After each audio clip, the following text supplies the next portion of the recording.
Good morning guys, Assalamualaikum. As you can see, the gold wing is out and it's going to be ready to buckle out in 2 days.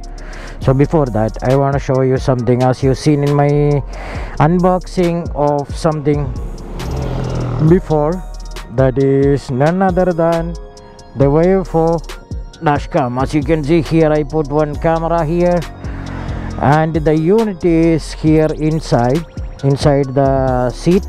So you can find the installation on the YouTube.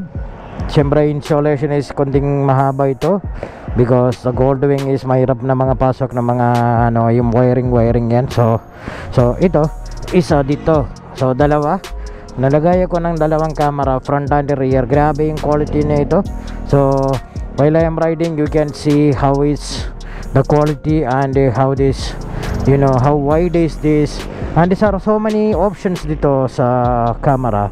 You can connect your phone, live viewing, so you don't have to put another screen for this one, and you can just live view while you're riding. Or like I connect my phone here with this one, so I will show you later when I am coming back. Now I am going to Marilake, Sunday today. So mukhang marami na tao yan Sunday as usual. So let's go and show you some of the thing I put after the fixing this bike. There are so many things I put here on the bike, and I even changed the tires and brake pads and so many things. As you watching here, this is from the front and rear camera, so not from my GoPro. I am just using only the audio from GoPro. As you watching here, as you can see how wide is this one, and there is a WHR, that is a wide high definition video. I just enable that one on the application. So many things are here. So just watch for a few minutes and I will show you around. And here is mga lodi natin dito. Yan, yan. So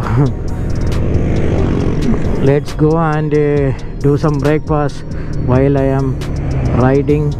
And this delikado ito ng parking ni Kuya. So anyway, let's go.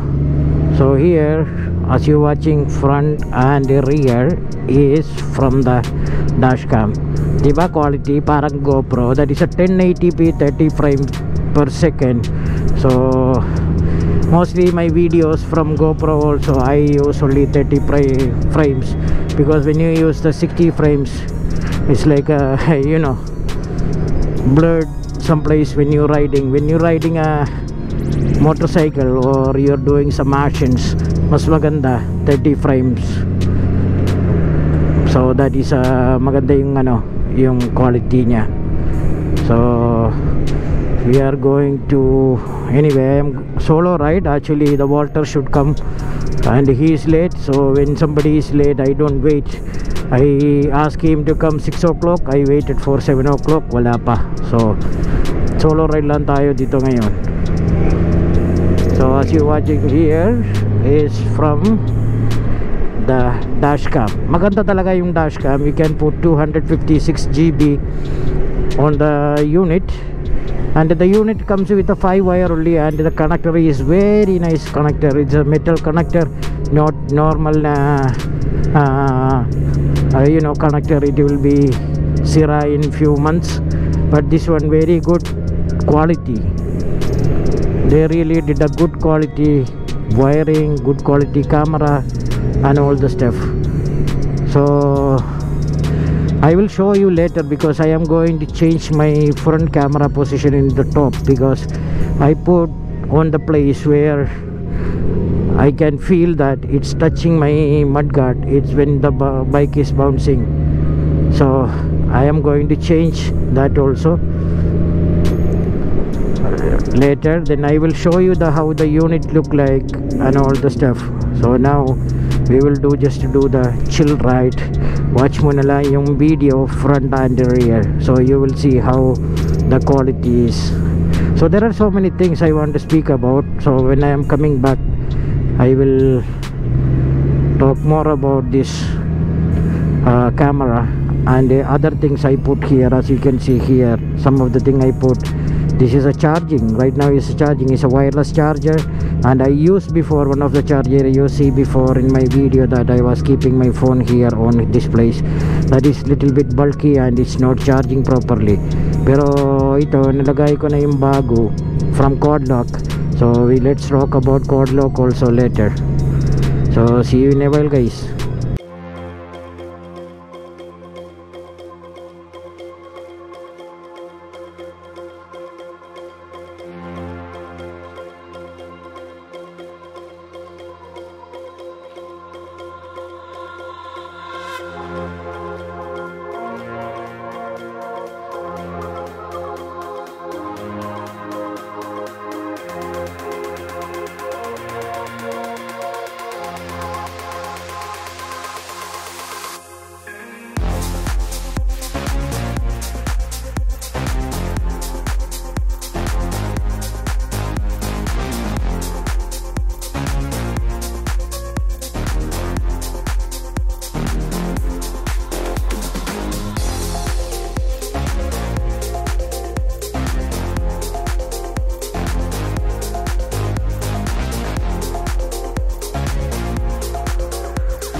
So ngayon connect natin itong cellphone doon sa camera. So maganda dito guys, this is a Viofo dashcam application, so it has everything. So when you connect your camera, when you have a phone mount, you can actually view the live. This is a front cam, and you can switch camera. When you click here, it will become your rear cam. So rear cam natin, oh yan. So kita nyo yung rear cam dito. So ganun talaga, ng malupit talaga dito. So yung iba, meron na marami ng yung dash cams dito sa market. But this one is little bit different because it's a waterproof. So as you can see, quality, no, parang GoPro na. Tapos sobrang stable ito, wala nang mga shaky footage ito. So kasama natin dito si Walter sa likod, ingay ng motor niya. Yun, no, maraming fruits dito, daming fruits. So maganda dito, as you can see, if you don't have for example, if you don't want to check your side mirror, you can just look at your phone and you can see who is behind, and you can put live video. That is one of the good thing here in this Viofo camera. Yung iba, it comes with some of them comes with a screen, but it's not waterproof. It's not waterproof. So what happened, you cannot see things. This one actually, when you have most of the phones nowadays is a water resistant and waterproof. You can connect your phone to the device and you can see on live. Same time it's recording. Maganda don, it's recording while you are viewing. So many functions here, and sobrang stable in this camera. So later I am actually going to LEDPH. They are the one is installed this one. So I don't have the video because you can check the video in YouTube how to install. This is only 5 wires here. One for rear, one for front, and one for the GPS, one for your remote switch. The GPS is here and the switch is here. So, and one for the power. So maganda dito, even you off your motor, when you park somewhere, this is called motion detection. So it will detect if somebody touching your motor. Also it has a collision records. So if you have anything happen, if somebody come and hit you or you hit somebody, it will record the emergency video and it will lock it on the SD card, and you cannot delete the file. If you want to delete, you really have to format whole memory card. So maganda talaga yung itong camera. So pakita kasi yung mamaya guys yung unit na paano sila nang install and where we install here on this motor, because I want to move my front camera on the top, so it will be magandang view natin. So hindi katulad ngayon na panood mo, so sobrang baba yung yung footage.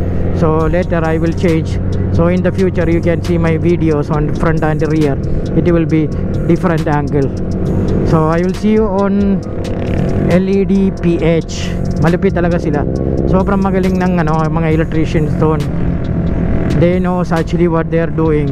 So whatever I am doing with my bikes, I always do with the LEDPH. They are sobrang magaling. So I'll see you later. Yan na boys, dito yung na wiring na sabi ko, 5 lang dito, 5 wire, papuntang isa punta sa likod, tapos marami na punta sa harap. Ito yung GPS module, ito yung remote ng Wi-Fi. Yan, so lipat kami ngayon. Ito yung master, Master Brandon is here from LEDPH. Yan, lipat tayo dito guys. Tingnan nyo, yan na tayo ng lagay para yan na tayo. Parang ano sabi mo ito? Burat.